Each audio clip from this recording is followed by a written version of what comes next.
২৮ অক্টোবরের লগি বৈছার ঘটনার মধ্য দিয়েই শেখ হাসিনার ফ্যাসিবাদের প্রকাশ ঘটেছিল, যার পুনরাবৃত্তি ঠেকাতে প্রয়োজন রাজনৈতিক ঐক্য। মঙ্গলবার ঢাকা বিশ্ববিদ্যালয়ে এক আলোচনা সভায় এ আহ্বান উঠে আসে। ২০০৬ সালের ২৮ অক্টোবর নয়াপল্টনে সহিংসতার ঘটনা ঘটে।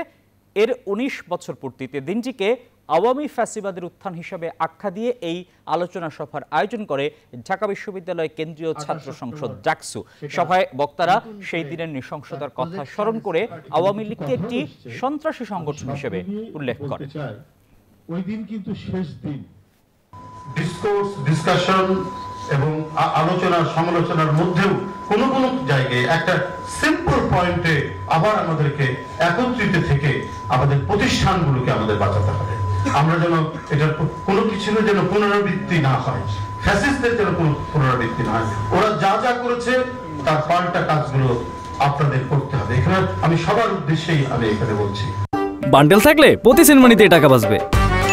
বিকাশ সেনমানি বান্ডেল কিনে জিতুন প্রতি লেনদেনে।